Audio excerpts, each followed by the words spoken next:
For that, Leah. Hi, everyone. I'm Aki Chatterjee. I use she, her pronouns. I'm a campaigner with Positive Money US. And thank you all so much for joining us this evening. The Language Justice team is here today working within a framework called Language Justice. Language justice includes a commitment to everyone's full presence and capacity to communicate in our languages. We acknowledge all the languages here today, and especially the languages of the indigenous people of this land. In general, in a language justice framework, we use more than one language actively, and in the future, we hope to organize these conversations in that way. For today, folks will be speaking in English with interpreting into Spanish and ASL. Thank you to Stop the Money Pipeline, including partners Action Center on Race and the Economy, Positive Money, Public Citizens, Americans for Financial Reform Education Fund, Greenlining Institute, and the Sunrise Project for making it possible for all of us to be here. And now this event can officially begin. I'll pass it back to Monica. Thank you. Thank you so much, Language Justice team. And thank you everyone in attendance for bearing with us as we get all of our pieces set up for making sure we have, all kinds of access today. If you do have questions or if things are still not coming up the way they should, please keep us in the loop here in the chat or in the Q&A, and we will try to make sure your needs are addressed.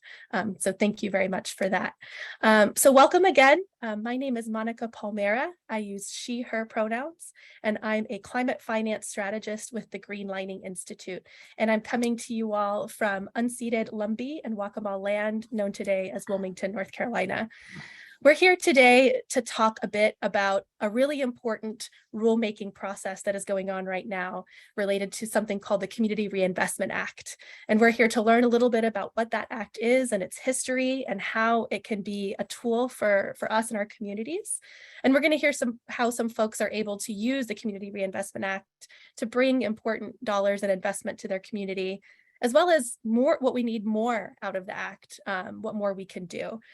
So hope you all will join us for this hour and look forward to the discussion today. We have 3 speakers today to share their knowledge and wisdom with us. We're going to hear first from Kevin Steen, Chief of Legal and Strategy at the California Reinvestment Coalition. From there, we're going to turn it over to Archbishop Marcia Dinkins, Executive Director of Black Women Rising. And to wrap it up, we will hear from Matt Holmes, Environmental Justice Director with Little Manila Rising. Hopefully we'll have a little time at the end to take some questions. But like it was mentioned, we will do our best to follow up via email to answer any questions we may not be able to get to at the end of the webinar. We'll also make sure there's an action piece so that if folks want to act today, you can do so. So please stay tuned for that piece at the end of the webinar as well. So without further ado, I'm going to turn it over to Kevin to talk us through what is the Community Reinvestment Act and examples of how their organization uses it to bring community benefits agreements to life. So Kevin, take it away. Thank you so much, Monica. And thanks to Stop the Money Pipeline and all the partners for convening us and for all of you for being part of the conversation. So yes, I'm Kevin Stein and I'm with the California Reinvestment Coalition. And if we could go to the next slide, please. And I use he, him pronouns. So my organization, we're a nonprofit advocacy coalition. We're statewide. We have 300 nonprofit organizational members, and our members work in communities in different ways to lift up the community and to build wealth. Our mission is to build an inclusive and fair economy that works for low-income communities and communities of color. And a lot of that work involves trying to increase access to credit and to end predatory financial practices. Next slide, please. So what is the Community Reinvestment Act?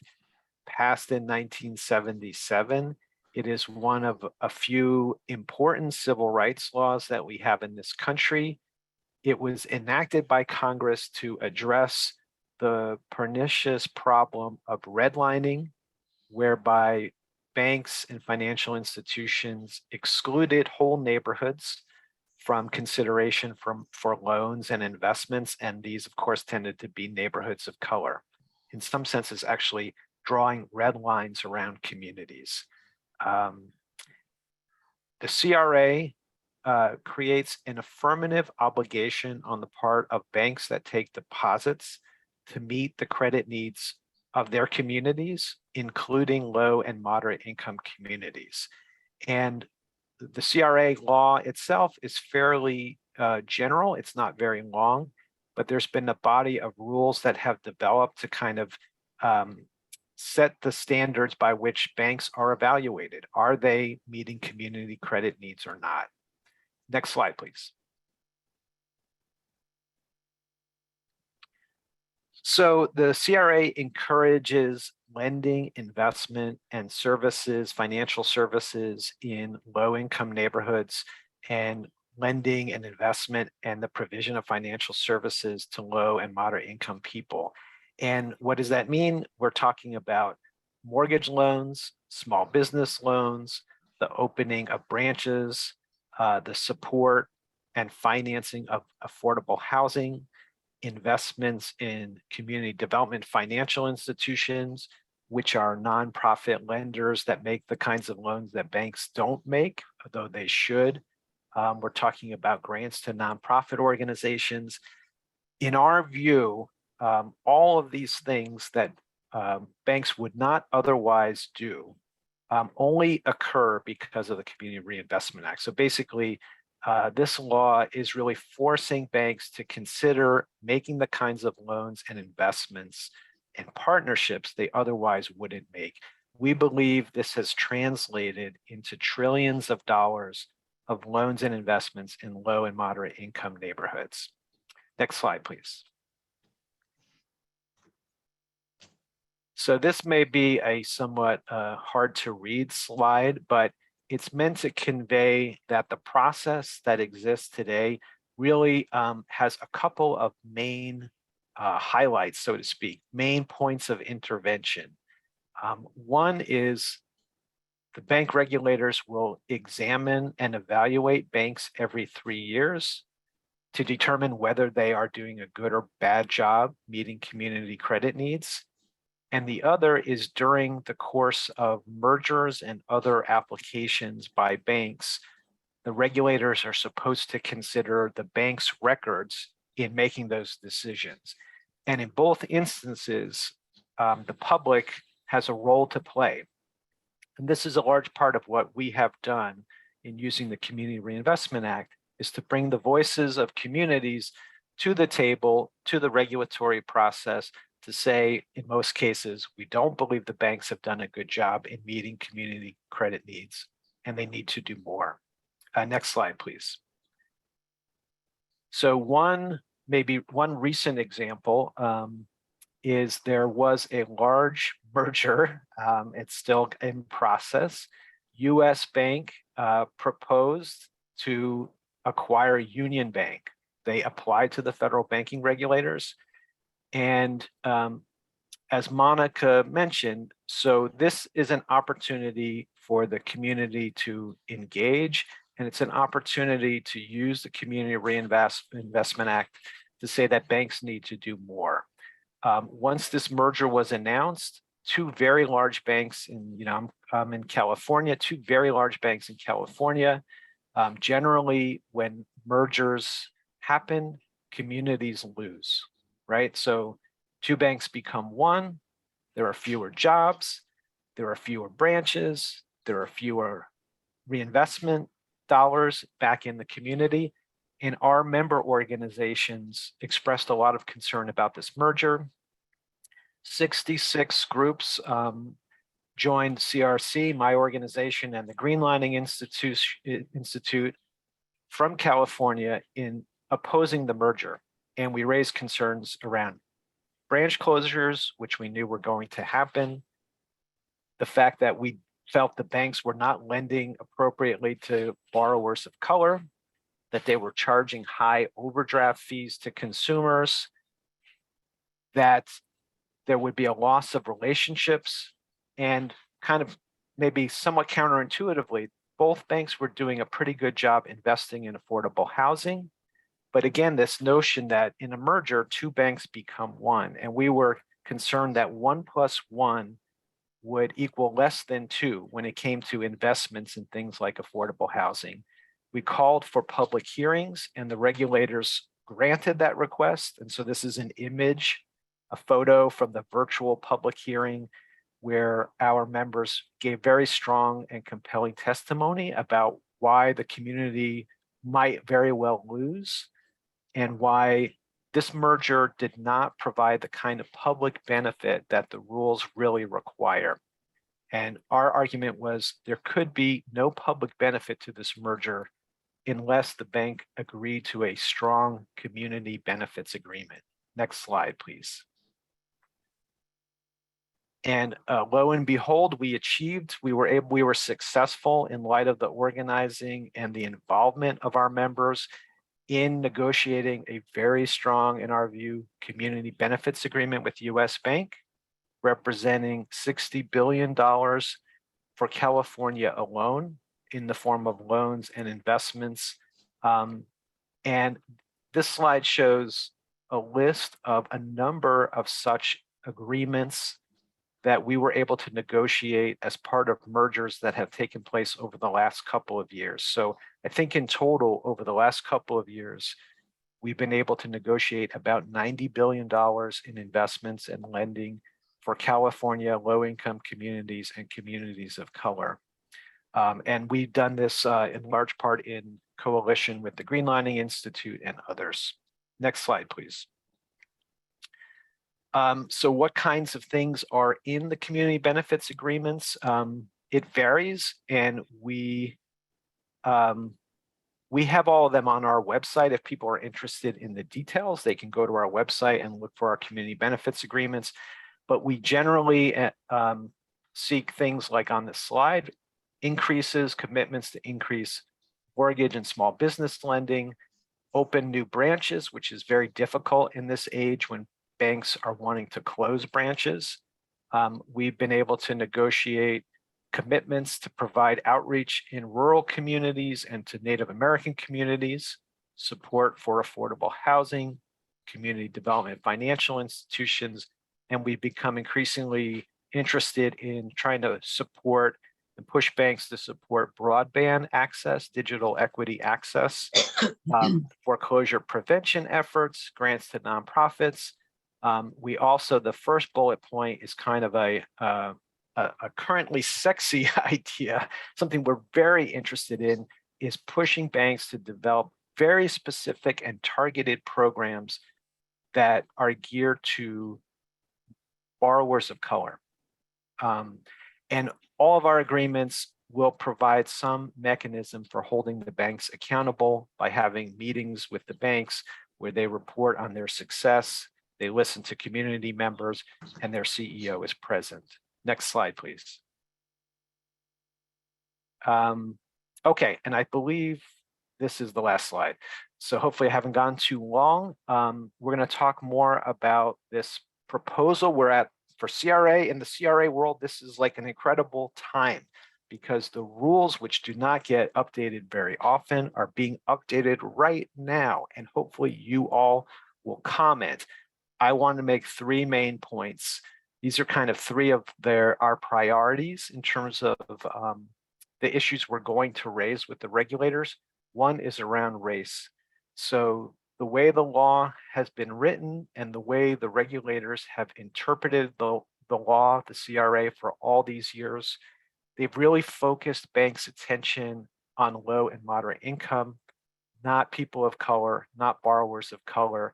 We think that's contrary to the purpose of CRA. You remember the first slide, banks are redlining, they're discriminating. That's why we have the CRA. It's a civil rights law. So we need race to be considered and evaluated. We also think there should be penalties for banks when they engage in harm. The CRA is mostly about providing credit when banks do positive things. That may be fine, but sometimes, maybe oftentimes, the positive activities can be overwhelmed by the harm. that's voiced upon communities by financial institutions. That could be discrimination, that could be the financing of displacement, that could be the gouging through fees, the closure of branches, and maybe a particular interest to this community, the degrading of our climate. And the last thing is we want to elevate community input, the voices of people on the ground, and promote community benefits agreements. And with that, I will turn it back to Monica. Awesome. Thank you so much, Kevin, for that overview. And I just want to drive, actually, we can go to the next slide.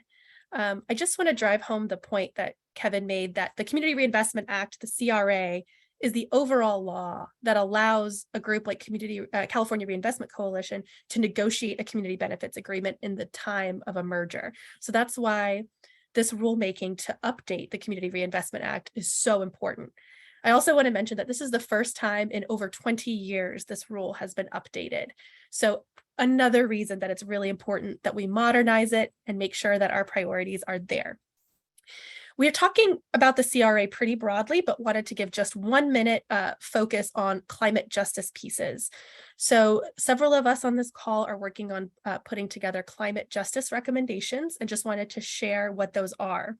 The first one is that the proposed rule does include a definition of disaster preparedness and climate resiliency, and is going to be encouraging banks to make investments around those, which we are supportive of and glad to see.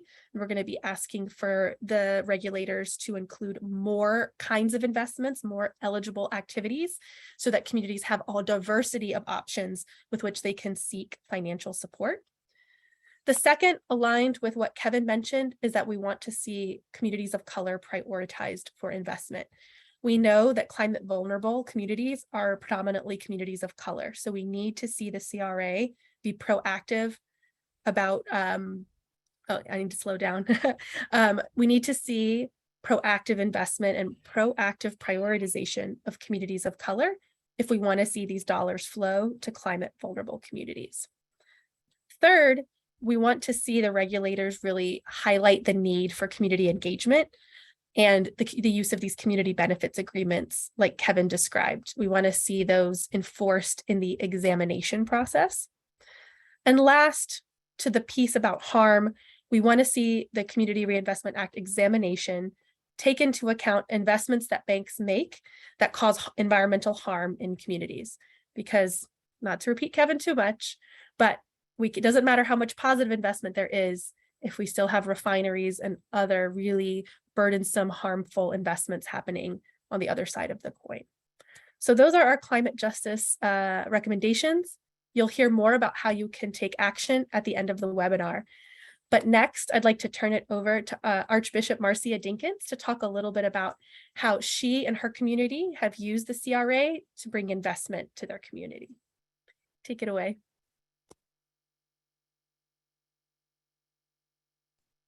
Good afternoon, and thank you. I don't think I can say much more than what Kevin has said. We used the CRA to reinvest in our community. Number one, around affordable housing, around granting, re-granting to the community to build up housing, blighted housing. But more importantly, we used it as a tool for coalition building, which is critical. Because when you are doing coalition building, it allows you to bring in unlikely allies. And when we bring in unlikely allies, we're bringing in diverse voices. We used the CRA, or the opportunity to do coalition building using the CRA as a tool for reinvestment, as a means to center the lived experiences of those directly impacted. Oftentimes we get so endowed with the quantitative data that we forget the qualitative data that is needed to move not only policies, but solutions for what we need in our communities. So as Kevin stated, we were able to get billions of dollars reinvested in our community. We were able to build relationships with unlikely allies in our coalition building, such as attorneys and the hospitals and people who we would generally wouldn't have a conversation with. We were able to utilize it as a means to do community listening sessions, to hear what the community wanted and needed. So work that I did in Youngstown, Ohio, we understood that they were economically divested from, environmentally and economically. And so we began to have conversations and build a coalition around what would workforce development opportunities look like, and what would it look like in partnership with community lawyering?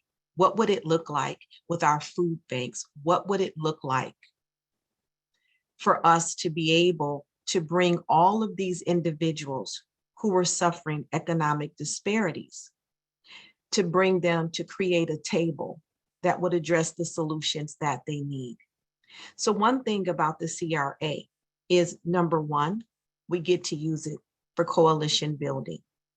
Number two, we get to center our voices by using the comment period to speak to how banks are doing in our communities. Number three, we get to use it as a tool for reinvestment in our communities, as Kevin said, for loans, for mortgages, but also for granting. We were able to get them to commit through a community benefit agreement to invest in our communities for a certain period of time. There are organizations like Junior Achievement, who was a part of our work in Youngstown, who used it in a time, used the CRA at a time where they were struggling financially. We also get to use this as an opportunity to do deeper education around financial access and holding banks accountable to the access and the education that we need. They oftentimes, well, all the time, have out there things about the loans. They have things out there about the different types of checking accounts. They can tell you about the different money market and investment accounts. But what they don't do is tell you about the CRA. So this is a way that we get to lend our voice to create access to opportunities that would help to lift communities out of poverty and to break down the wealth gap by holding banks accountable on so many different levels. But it is also an opportunity to be in partnership with the bank. It is an opportunity to let the bank know, what do we need in our own respective locations. They come, they set up, but they never engage. We've used it as an opportunity as well to create leadership training and development, because we don't understand all the facets of banking. And the truth be told, whether you are in a Black community or a community of color, this is one thing that is never introduced to us. So we get to create our own way of finding access to the affordable housing needs that we have. We have used it to build housing for formerly incarcerated individuals, affordable housing, to address blight in our community, but to also start businesses in our communities, all of which these communities are adversely impacted by. And so when we think of the CRA, I just encourage you. The key word here is a tool. It's a lever. It's something that you get to pull down and bring in your community and build around it in such a way that you name and you identify the needs that you have in your community. You get to identify the solutions. You get to build the coalition. You get to have the meetings. This is really a way of shifting power, because we go to them, and we're not going just in ones and twos.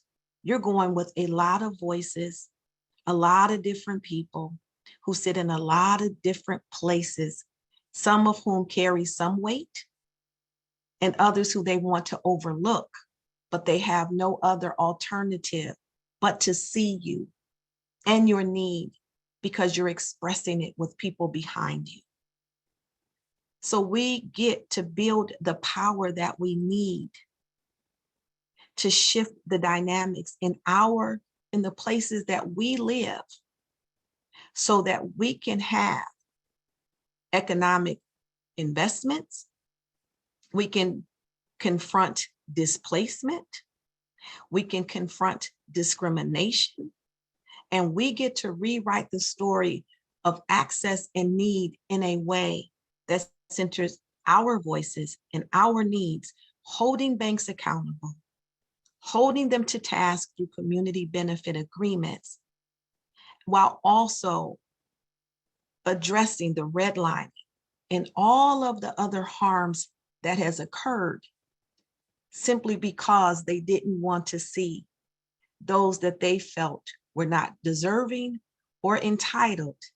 And they continue to do it through degenerative policymaking and diverse ways of keeping us out of wealth rather than introducing us or allowing us to come face to face with wealth. And the CRA is one of the ways that we can do it through our coalition building the wealth that we need so that we can have clean air, so that we can have affordable housing, so that we can have jobs, so that we can have alternatives to unfair banking, to loans, to mortgages, and to business investments, such as in nonprofits or other business loans that we need so that we can sustain within our own communities and build that economic wealth where we live. Thank you. Thank you so much, Bishop Garcia. And again, I just want to reinforce to folks on the line, the rulemaking that we keep talking about is the framework that allows for the coalition building, the relationship building, and the investment that Archbishop Marcia Jenkins is talking about, which is why we're going to urge you to submit comments about it. But last but not least, we have Matt Holmes to talk a little bit about what is happening in his community and how banks may be able to support environmental justice needs. Take it away, Matt. Yeah, thanks, Monica. And just want to thank Kevin for pointing out that the banks will never do the right thing unless we make them do it, right? And so participating in this rulemaking is how we're going to address cities like Stockton that have been left behind. And I also want to thank the Archbishop for elevating the qualitative criteria that we're really after and not really clumsy benefits agreements that have some sort of quantitative column that we check off, but doesn't change the neighborhood. So I want to, I'll slow down. I want to introduce you all to Stockton real quick. If we can advance the slide, please. So Stockton's a great American city. We got about 320,000 people. This is one of our graduation photos in front of what remains of the historic Little Manila neighborhood. Little Manila was destroyed by our city because they didn't want people of color downtown. But we managed to hang on to at least 2 of those buildings are left, and we're going to try to save them and remind people of this history from Stockton. So if you could advance the slide, please.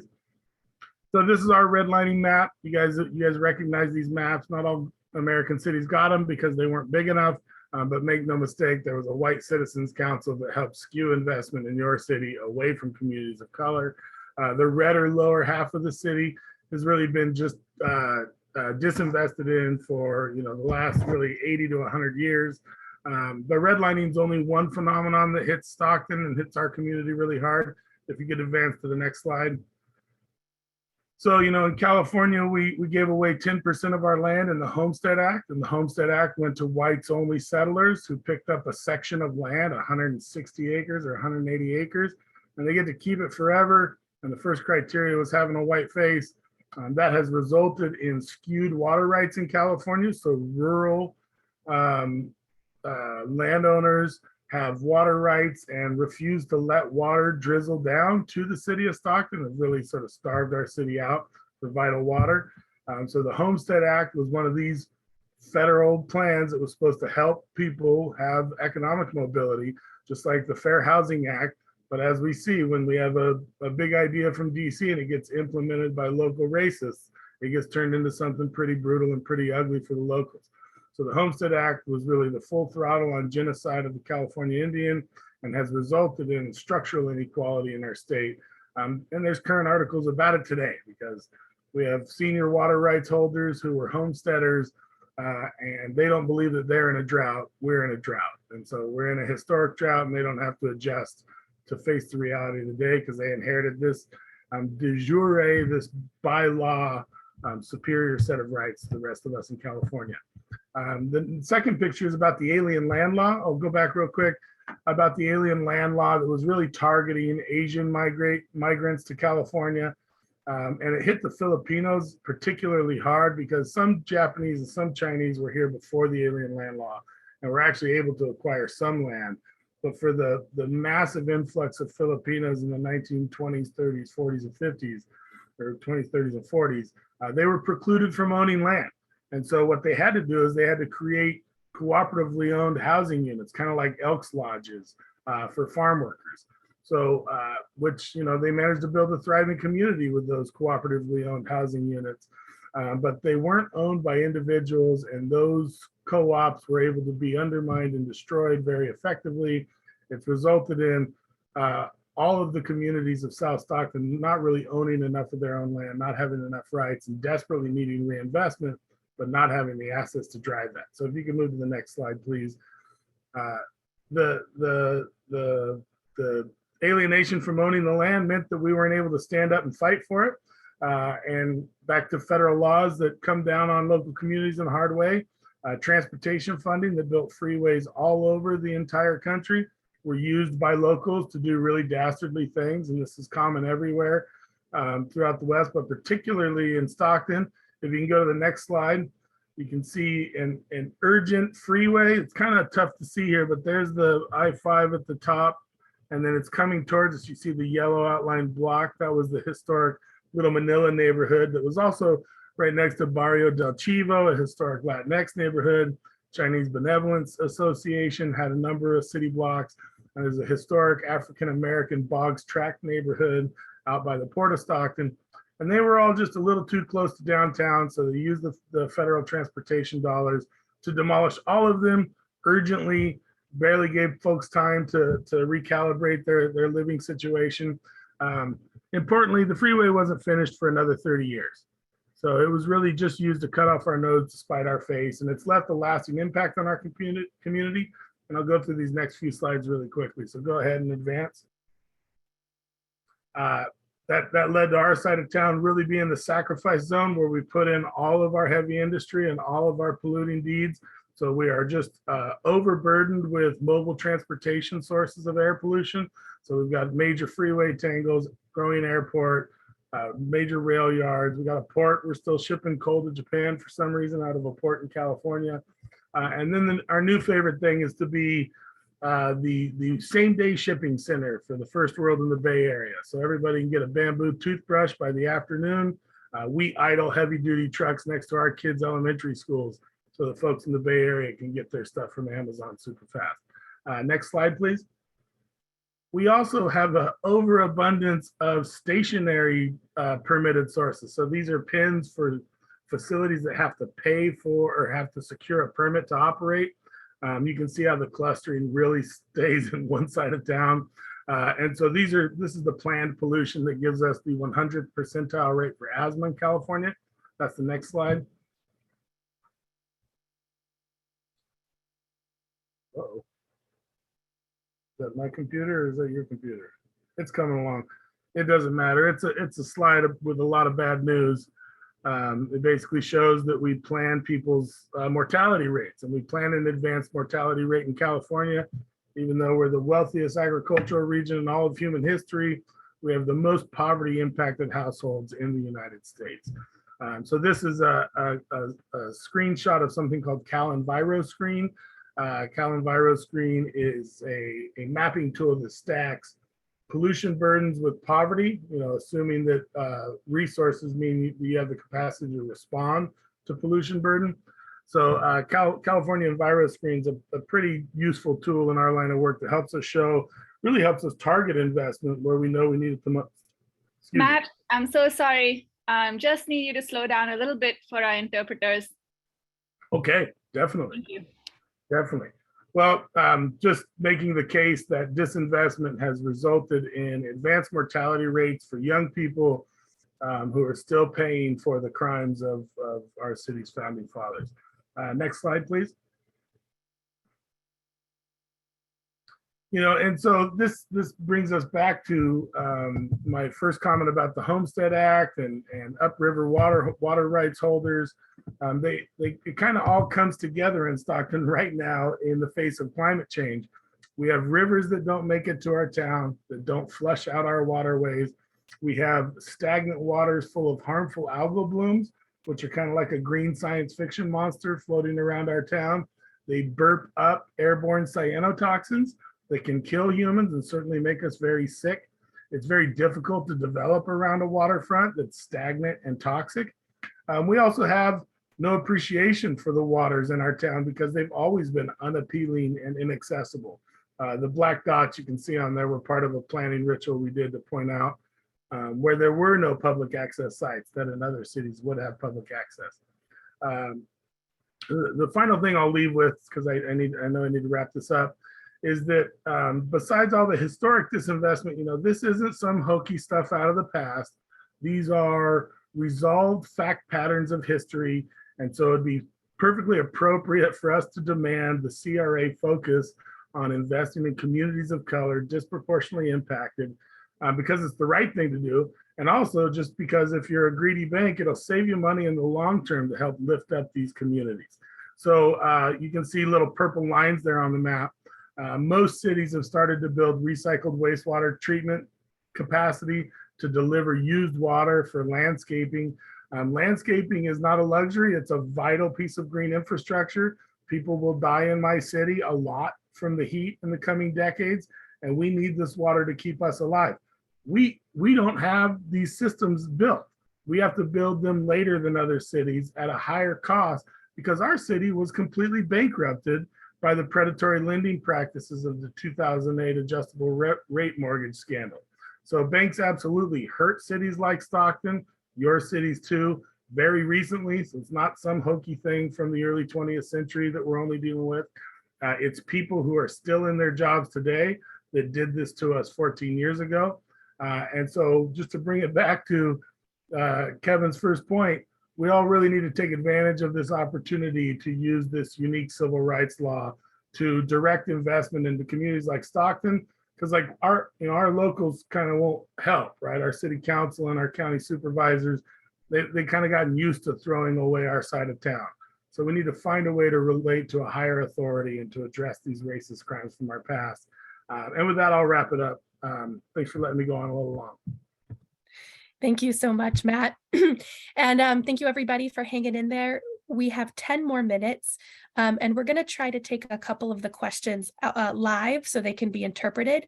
But before that, and before we run out of time, I'm gonna turn it over to Kathleen to talk about how y'all can take action to let regulators know about improving the Community Reinvestment Act. So take it away, Kathleen. Great, thanks so much. Hello, everybody. My name is Kathleen. I use she, her pronouns, and I work at the Sunrise Project. Really happy to facilitate us all taking action together tonight. I just want to start by thanking Matt, Bishop Marcia Dinkins, and all of our speakers, Kevin included, of course, for walking us through the significance of the Community Reinvestment Act. It's hard, these things can be very wonky, and I really appreciate especially Matt and Bishop Dinkins for helping to bring a very grounded and human element to this regulation. So we'd like to take a moment for everyone on the call to help us encourage these federal banking regulators to prioritize redlined communities of color and give them, as we've been saying, the tools that they need to prepare them for climate disasters. All you need to do is click on the link in the chat box that we are sharing now. If folks could just click on that and get that up. Once you open the link, you'll see a place for you to fill in your name, your email, and zip code. And then from there, you can hit submit. So that would be for the petition. Every signature submitted will be in turn submitted to the federal banking regulators when the public comment period closes on August 5th.